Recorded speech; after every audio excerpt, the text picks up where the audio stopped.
For the first time in history, people and machinery are working together, realizing a dream. A uniting force that knows no geographical boundaries without regard to race, creed, or color.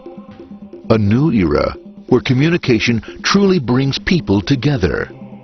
This is the dawn of the net. Want to know how it works? Click here to begin your journey into the net. Now, exactly what happened when you clicked on that link? You started a flow of information. This information travels down into your own personal mailroom, where Mr. IP packages it, labels it, and sends it on its way. Each packet is limited in its size. The mailroom must decide how to divide the information and how to package it. Now, the package needs a label containing important information, such as sender's address, receiver's address, and the type of packet it is.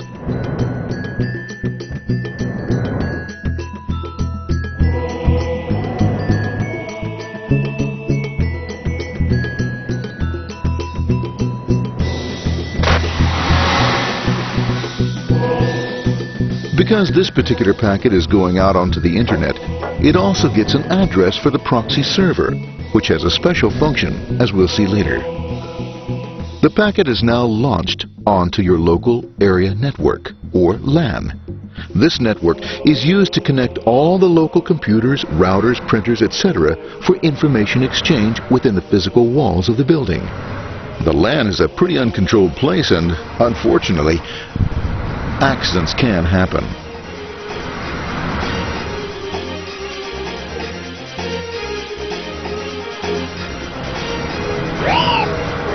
The highway of the LAN is packed with all types of information.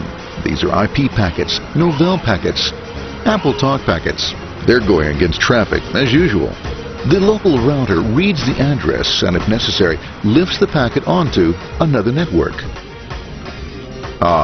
The router, a symbol of control in a seemingly disorganized world. Whoops, sorry about that. Let's move this one here, this one here.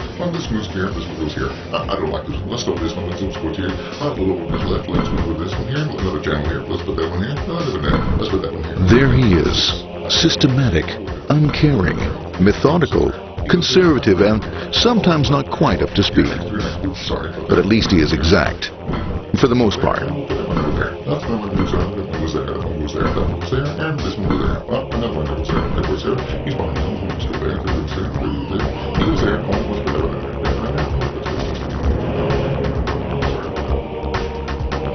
As the packets leave the router, they make their way into the corporate intranet and head for the router switch.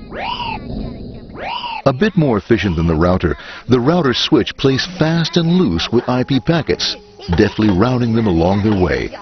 A digital pinball wizard, if you will. Here we go. Here comes another one. And it's another. Watch this, Mom. Here goes. Whoop, around the back. Hey, in there, in there, in there. Over the left, over the right, over the left, over the right. You got it. Here it comes. Right down. He shoots. He scores. It's going. Hey, wait. Hey, watch out. Here comes another one. Oh, here we go. And it's gone.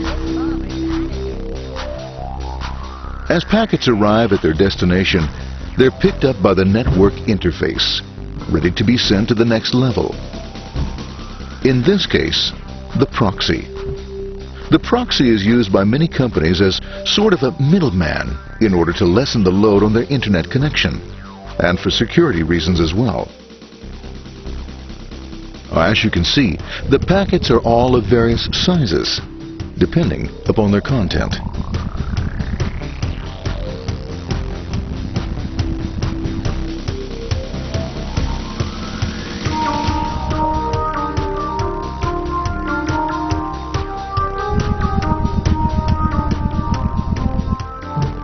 The proxy opens the packet and looks for the web address, or URL. Depending upon whether the address is acceptable, the packet is sent on to the internet.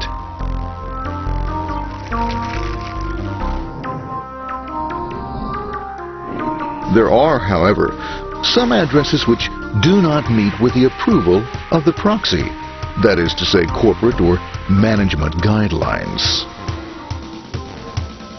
these are summarily dealt with. We'll have none of that. For those who make it, it's on the road again.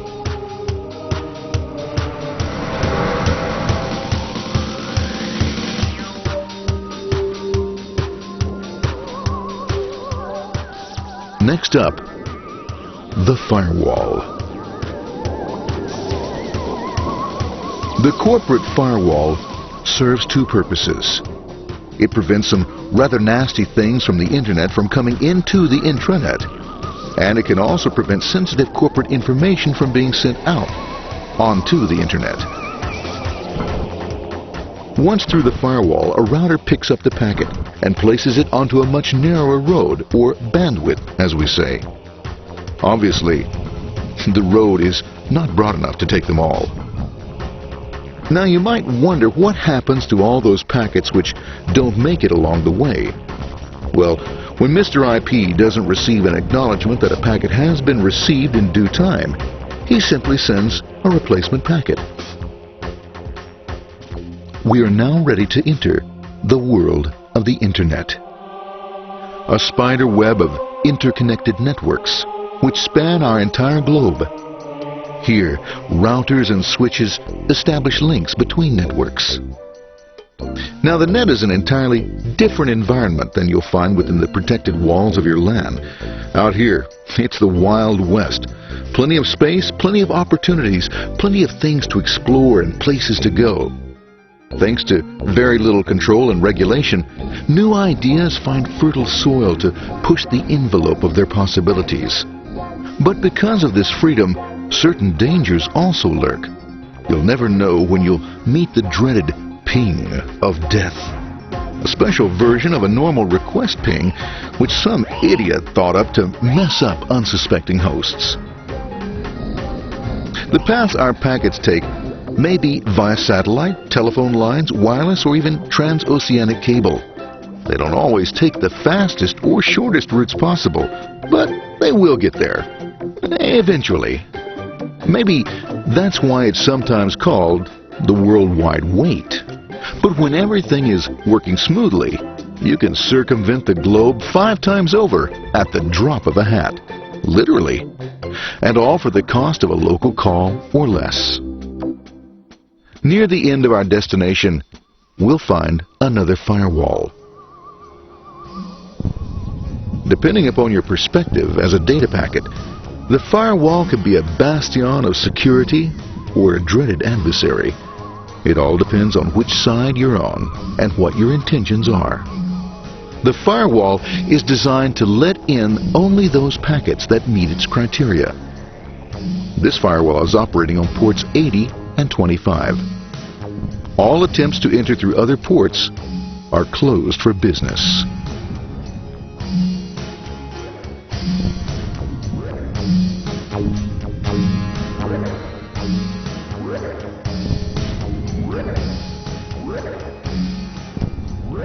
Port 25 is used for mail packets, while Port 80 is the entrance for packets from the Internet to the web server. Inside the firewall, packets are screened more thoroughly. Some packets make it easily through customs, while others look just a bit dubious. Now, the firewall officer is not easily fooled, such as when this ping of death packet tries to disguise itself as a normal ping packet. It's okay, go on, it's okay, no problem. Have a nice day. We out of here. Bye. For those packets lucky enough to make it this far, the journey is almost over.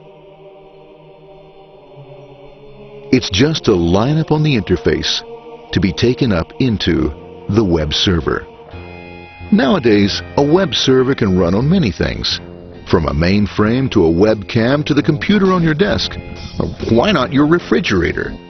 With a proper setup, you can find out if you have the makings for chicken cacciatore or if you have to go shopping. Remember, this is the dawn of the net. Almost anything's possible.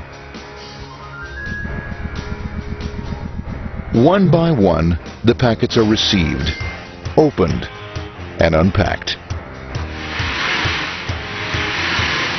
The information they contain, that is, your request for information, is sent on to the web server application.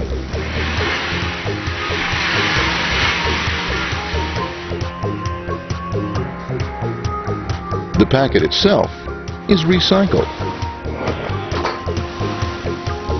ready to be used again, and filled with your requested information.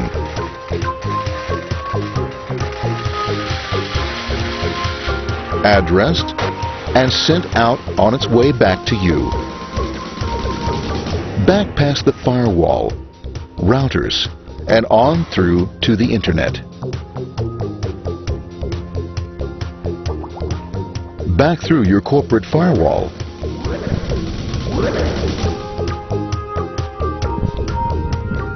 And onto your interface. Ready to supply your web browser with the information you requested. That is, this film.